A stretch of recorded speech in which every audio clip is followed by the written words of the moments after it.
नमस्कार, capital TV का prime time show देख रहे हैं आप और मैं हूं आपके साथ परवीन शेख। राजनीति में बयानों का महत्व काफी होता है। भारत की राजनीति में तो बयान चुनाव जिताते भी हैं और हरा भी देते हैं। बात कांग्रेस पार्टी की करें तो कांग्रेस के लिए उसके नेताओं के बयानों ने पिछले 20 सालों में कई चुनाव हरवाए हैं। ऐसे कई मौके आए हैं जब कांग्रेस के नेता कुछ ऐसे बयान दे देते हैं जिनसे पूरा चुनावी कैंपेन इसी ओर शिफ्ट हो जाता है और इसका खामियाजा कांग्रेस को भुगतना पड़ता है। और इस बार भी कांग्रेस पार्टी की तरफ से कुछ ऐसी ही गलतियां की गई हैं। अब इस चुनाव में वोट जिहाद की एंट्री हो चुकी है। ये एंट्री कराई है सीनियर कांग्रेस नेता सलमान खुर्शीद की भतीजी मारिया आलम खान ने। मारिया आलम ने मुस्लिम समुदाय के लोगों से अपील करते हुए कहा कि बीजेपी को सत्ता से हटाने के लिए आपको वोट जिहाद करना होगा। मारिया आलम के इस बयान पर कांग्रेस के किसी भी नेता ने अभी तक विरोध नहीं किया है। उन्होंने इसे अपनी मौन मंजूरी दी है, जिस पर आज पीएम मोदी भी भड़क उठे। पीएम मोदी ने कहा कि ऐसा बयान शिक्षित परिवार से आया है, किसी मदरसे से पढ़ने वाले बच्चे ने नहीं दिया है। इंडिया अलायंस ने वोट जिहाद की बात करके संविधान का अपमान किया है। कांग्रेस ने वोट जिहाद का बयान विरोध नहीं किया है। ये कांग्रेस की तुष्टीकरण की नीति को दिखाता है। तो कैसे वोट जिहाद पर कांग्रेस पार्टी फंस चुकी है, आज इसी पर चर्चा करेंगे। मेरे साथ स्टूडियो में मौजूद हैं कैपिटल टीवी के editor in chief doctor Manish Kumar. Doctor साहब, स्वागत है। धन्यवाद। 2024 चुनावों के बीच एक के बाद एक कई विवादों में कांग्रेस फंस चुकी है और अब वोट जिहाद। देखिए, ये विवाद नहीं है, ये मूर्खता है। जब कोई पॉलिटिकल पार्टी किसी विचारधारा के तहत नहीं चलती हो, लीडरशिप का माइंड क्लियर नहीं हो, तो कोई भी नेता कुछ भी आता है बोल के चला जाता है। उसमें उनकी गलती नहीं है। उनको कह दिया गया है कि एन कैन प्रकार किसी तरीके से चुनाव जीतना है, लोगों को झूठ बोलो, अफवाह फैलाओ, फर्जी वीडियो बना दो, डीप फेक वीडियो है, कुछ भी करो, कर डालो, जीतना है चुनाव किसी भी तरीके से। तो कई सारी गलतियां जिसके बारे में चर्चा हो रही है कि कांग्रेस से ये गलती होगी, गलती नहीं है। There is a pattern. Congress party की मजबूरी बन गई है कि इसको हिंदू मुसलमान में टर्न करना है। जहां जहां ये सीधे सीधी की लड़ाई में है, मुस्लिम वोट बटे ना, मुसलमान सीधे सीधे हमारे पास आ जाए, उसके लिए तरह तरह के प्रपंच हो रहे हैं। और कांग्रेस पार्टी और ये विपक्ष, अगर आपको ये लग रहा है कि सिर्फ वो हिंदुस्तान के अंदर ही लड़ रहे हैं, नहीं, पूरी दुनिया में जितने भी एंटी इंडिया लॉबी है, सब प्रधानमंत्री मोदी को हारते हुए देखना चाहता है और सब अपने अपने तरह से प्रयास करने में लगे हुए हैं। एक प्रयास पाकिस्तान से भी आया। ये फवाद चौधरी, ये नेता पागल, राहुल गांधी के वीडियो को दिखा करके कह रहा है कि इसको वायरल करो, ये हिंदुस्तान के हर मुसलमानों के पास जो है ये वीडियो जाना चाहिए, और पाकिस्तान से करेंगे तो मुसलमान खुश हो जाएंगे। किसी ने मना नहीं किया कि फवाद चौधरी तुम होते कौन हो, पाकिस्तानी, कटोरा लेकर के दुनिया में घूमो, तुम हिंदुस्तान में इलेक्शन हो रहा है, तुम्हें क्या लेना देना। लेकिन नहीं, कांग्रेस पार्टी की मानसिकता है कि पाकिस्तान से कुछ आ जाएगा तो हिंदुस्तान के मुसलमान जो है हमें वोट करेंगे। आप ये समझिए, मैं ऐसे ही इन विपक्षों को आड़े हाथ नहीं लेता। यही तथा कथित जालीदार टोपी पहनने वाले नेताओं का हिंदुस्तान के मुसलमानों के बारे में मूल्यांकन है कि पाकिस्तान का मसला उठा दो, पाकिस्तान के फेवर में कुछ बोल दो, पाकिस्तान पे हमला मत करो, पाकिस्तान का लाइन ले लो, तो हिंदुस्तान के मुसलमान खुश हो जाएंगे। यह है हिंदुस्तान की सेक्युलर पार्टियों का मुसलमानों के बारे में मूल्यांकन। इसलिए कोई जवाब नहीं दे रहा। प्रधानमंत्री पूछ रहे हैं कि भाई कोई किसी ने मना क्यों करेंगे, वो वोट जिहाद के लिए बोल रही है। ये कांग्रेस पार्टी का मूल्यांकन है कि भाई जिहाद नाम आते ही सारे मुसलमान जो है हमारे साथ आ जाएंगे, इस पे कुछ मत बोलो। और अगर हमने कह दिया ये वोट जिहाद गलत है, इस तरह की भाषा का उपयोग नहीं होना चाहिए, सारे मुसलमान नाराज हो जाएंगे। मतलब आप ये समझिए कि हिंदुस्तान के मुसलमान एक तो पाकिस्तान परस्त हैं और दूसरा जिहाद को बढ़ाने वाले, मतलब कट्टर हैं। इसका मतलब तो यही है। अदरवाइज आपको तो आकर के कहना चाहिए कि who the hell are you, ये कौन है फवाद चौधरी? ये व्यक्ति वही है जो हिंदुस्तान चंद्रमा पे जा रहा था, मजाक उड़ा रहा था। आपको उसकी बात मीठी मीठी लगती है तो क्यों करना है ऐसा? क्योंकि इकोसिस्टम को ही लगाया गया है। वो डिक्टेटर चला नहीं, मोदी डिक्टेटर है, वो फेल हो गया। क्यों फेल हो गया? इतना प्रपंच, इतना न्यूयॉर्क टाइम्स, वॉशिंगटन पोस्ट, हर जगह आर्टिकल, भाई डिक्टेटर डिक्टेटर। धीरे धीरे लोग समझ में आता। आजकल वो जमाना खत्म हो गया ना। आजकल सोशल मीडिया का जमाना, इंटरनेट का जमाना, लोग ढूंढना शुरू करते हैं भाई क्या ऐसा क्या काम कर दिया डिक्टेटर का? भाई डिक्टेटर वाला क्या काम कर दिया तुमको? ये वो राठी बताएगा, वो जर्मन में रहने वाला, क्या डिक्टेटरशिप नजर आ रहा है? बेवकूफ।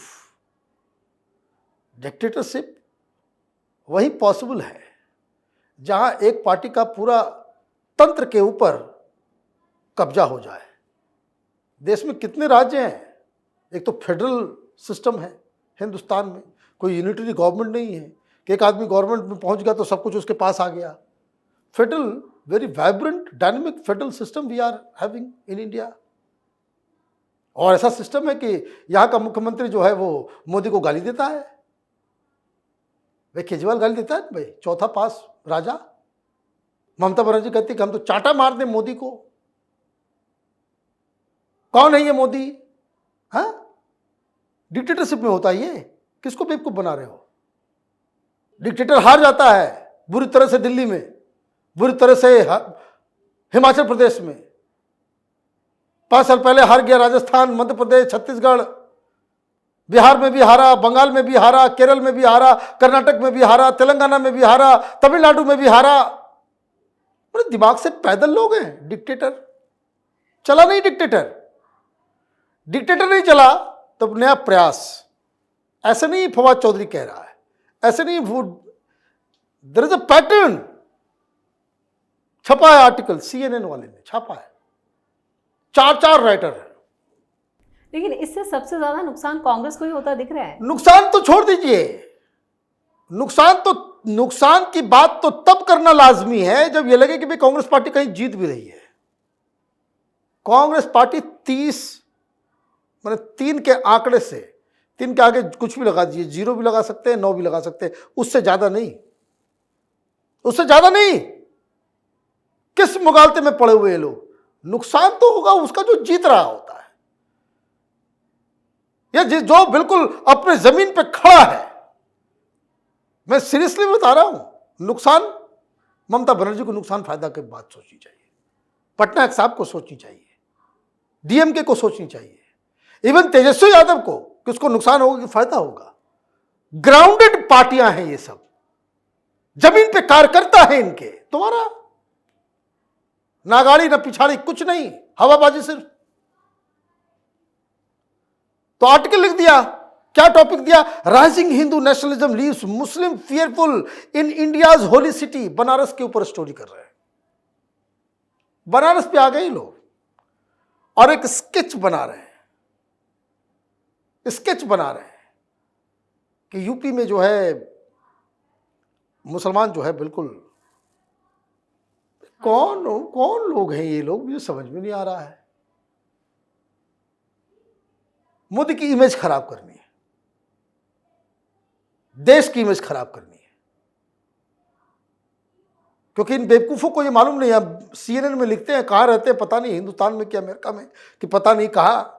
ये सब व्हाइट चमड़ी वाले और 10 दिन अमेरिका में रहने वाले जो है ना, अपने आप को इंडियन पॉलिटिक्स का एक्सपर्ट समझ लेते हैं। अरे बेवकूफों, भारतीय जनता पार्टी का कोई भी नेता ये एक्सपेक्ट नहीं करता है कि मुसलमान जो है उनको वोट करें। And they are very clear about it, they are very clear, नहीं चाहिए वोट। तो तुम्हारे लिखने न लिखने से क्या फर्क पड़ेगा? तो फिर अगर इतनी ही मूर्ख हो तो फिर एक्सरसाइज क्यों? भाई हिंदुस्तान को बदनाम करना है। फिर क्या क्या टॉपिक उठा दिया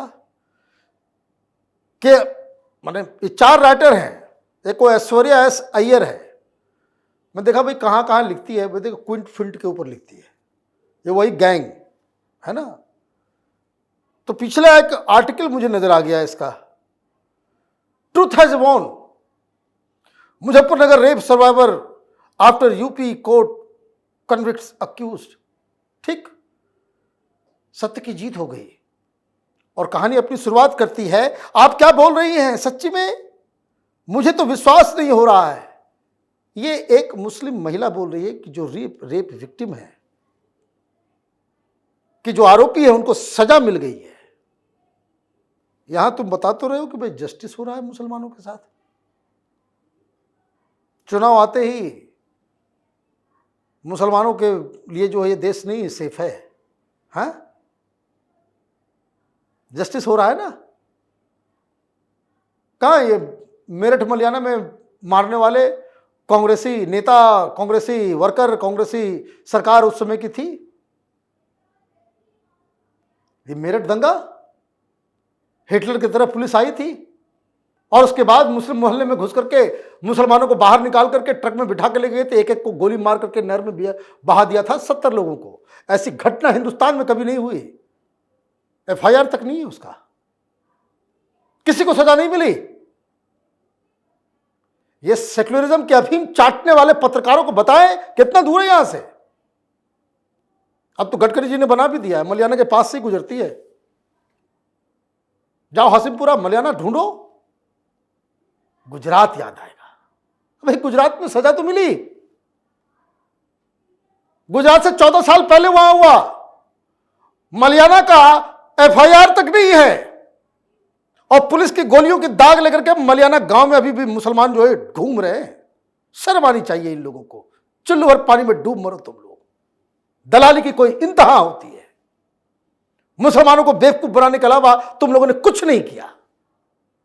370 में दिक्कत हो रहा है चारों को। एक है रिया मोगुल, ये भी वैसे ही, आप ढूंढिएगा, ये सब मैं नाम इसलिए बता दे रहा हूं। एक कुणाल सहगल है, एक विल रिप्ले है, हाँ?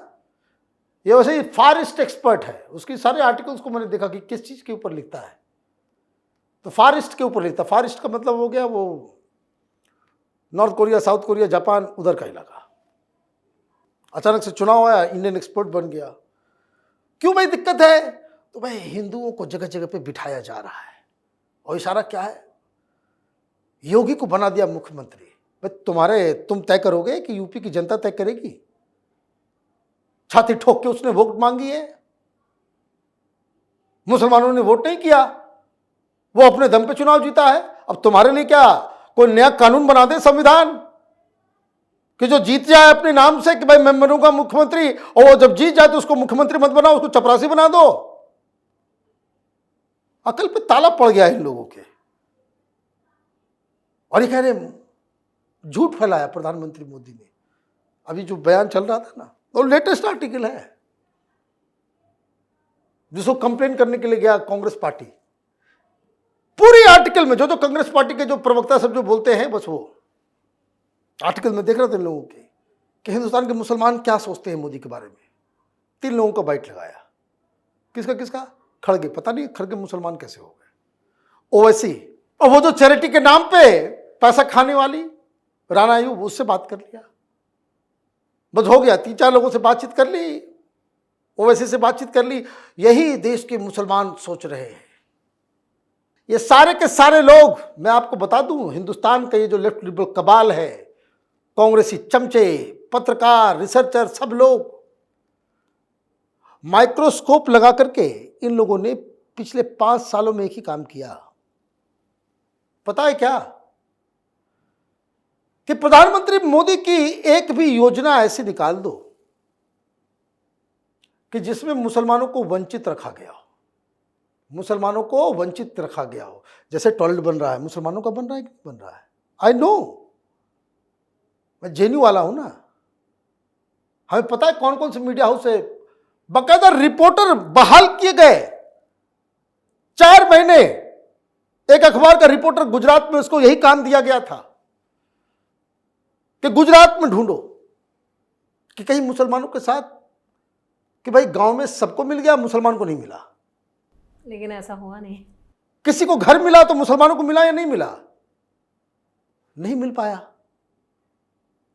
भाई कोई व्यक्ति, कोई भी सरकार, कोई भी लीडर वो मुसलमानों के खिलाफ डिस्क्रिमिनेट कर रहा है, ये कैसे मालूम चलेगा? उसके भाषण से, उसकी बातों से, उसके ड्रेस से। भाई टोपी नहीं पहना, बहुत बड़ा जुल्म हो गया और घर में कोई काम नहीं होने दे, या उसकी नीतियों से?